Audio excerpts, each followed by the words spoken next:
Micromax YU Yureka with CyanogenMod looks promising at Rs 8,999. This is the detailed review by SnapTech.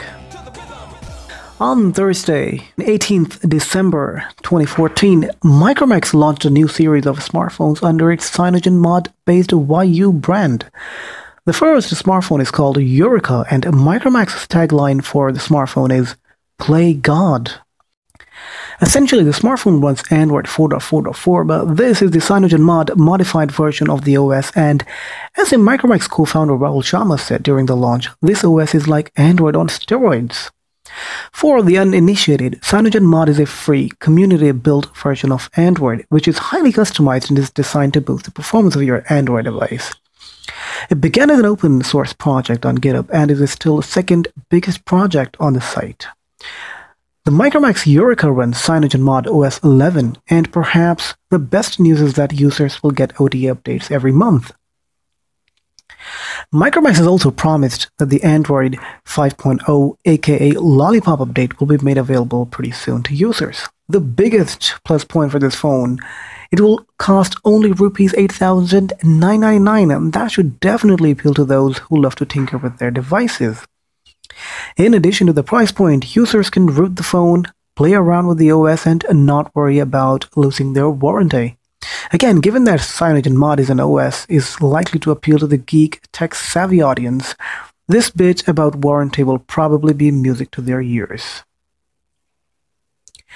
As far as the specs go, it has a 5.5-inch HD screen, 2 gigs of RAM, 16 gigs of internal storage, which can be expanded to 32 gigs via microSD card, a 64-bit Qualcomm Snapdragon 615 octa-core processor, 13-megapixel rear camera, a 5-megapixel front camera, and a 2,500 mAh battery. And this smartphone is a 4G LTE device as well and supports dual SIM connectivity. We got to spend some time with the device during the launch, and here are our first impressions of the device. The design and screen. The smartphone has a 5.5-inch HD IPS screen with Corning Gorilla Glass 3 for extra protection. The pixel density is 267 ppi and it has an 80-degree viewing angle.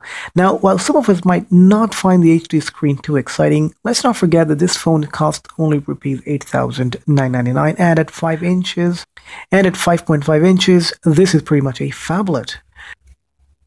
As far as the dimensions of the smartphone are concerned, they are 154.8 by 78 by 8.8 millimeters.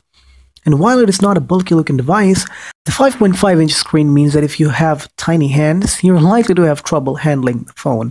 Of course, for phablet lovers, the extra screen size is always welcome. Micromax has also introduced what it is calling a polished moonstone finish on the back. The good thing is the material doesn't feel like plastic, and frankly, that's a great improvement, especially for a device that doesn't cost the earth. Other than the moonstone finish, it is pretty standard smartphone design, and given that it is only available in black, it actually looks rather sleek. The processor and memory space. Micromax has gone for a Qualcomm Snapdragon 615 octa-core processor, which is a 64-bit, is clocked at 1.5 GHz, comes with Adreno 405 GPU. The chipset supports 4G LTE in India as well. As the Micromax co-founder Rahul Sharma explained during the launch, the 64-bit processor means that the processor can access up to 4 billion times more memory than the 32-bit system and utilizes the RAM more effectively. The total memory on the phone is 16 gigs, which can be expanded to 32 gigs via the microSD card. This is, as we mentioned earlier, a dual SIM smartphone. From the limited amount of time we spent with the device, we noticed that out of the 16 gigs, a total of 12 GB memory space was available to users, and the phone didn't show any lag as far as the functioning was concerned. Given that this runs CyanogenMod, the device is expected to function smoothly, although we can confirm more on this once we test it out. Camera and connectivity. The phone has a 13-megapixel camera which has a Sony Exmor CMOS sensor. 75.4-degree wide-angle lens and can shoot at 1080p and a slow-motion video at 60 frames per second. It's also got blue filter architecture to balance light and better exposure. The front camera is a 5-megapixel one. Micromax showcased a couple of pictures they said were taken from the Yureka device, and from the looks of it, this seems like an exceptional camera. And the operating system. This is what makes the smartphone different from others, and probably the only reason why many fans will line up to buy this. It runs CyanogenMod 11 on Android 4.4.4, and it looks like a stock Android device, just like the Nexus. You don't see any bloatware or other unnecessary apps that often tend to slow down a phone and annoy users. As far as some of the features of the OS are concerned, here are some features below. The Privacy Guard.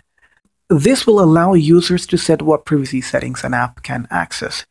You can individually fix the data limits for a particular app from contacts, location, reading, sending, SMS, camera, and choose the level of access for an app as well. The smartphone also allows for data encryption and remove wipe data in case you lose your device.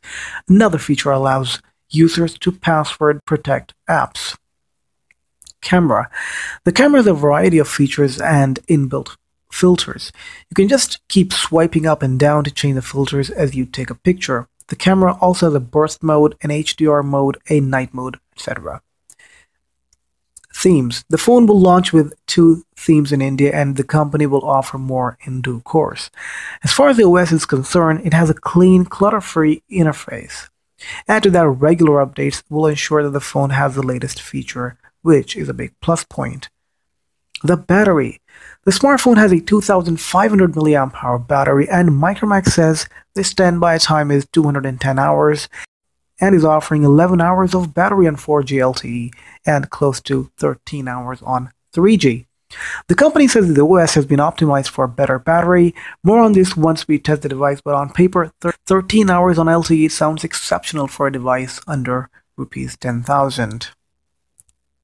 Price, availability, and service. During the launch, Micromax indicated first that the phone will cost Rs 19,999. Naturally, there was disappointment in the crowd, but then they quickly, not so quickly, announced that they were reducing the price to Rs 8,999. For those who didn't think a decent smartphone should cost the earth, this is an exceptional price point. It also means that the OnePlus One, which is already facing a ban in India thanks to a Delhi High Court order, is now a very expensive alternative to the YU series. The smartphone is available only on Amazon India, and pre-registration is required. Micromax didn't really give a number on how much units will be up for sale. It's likely to be a flash sale just like Xiaomi, and it won't be surprising if the device gets sold out soon. Rahul Sharma seemed to indicate that it would take the company some time to build up the stock on the device. As far as the service is concerned, you don't have to go to the service center at all. Instead, someone will just come and pick up the device for you, which is cool. All this sounds great, but in India we know that getting quality service can be a major issue, and this is not just limited to smartphones. Hopefully Micromax won't disappoint users in the YU series at least. Conclusion. This is definitely a buzzworthy smartphone from Micromax. Micromax Yureka might not be the most easy name to pronounce, but given the specs, price, and the operating system, it could well be the game-changing device that could boost the company's image and revenue in the year 2015.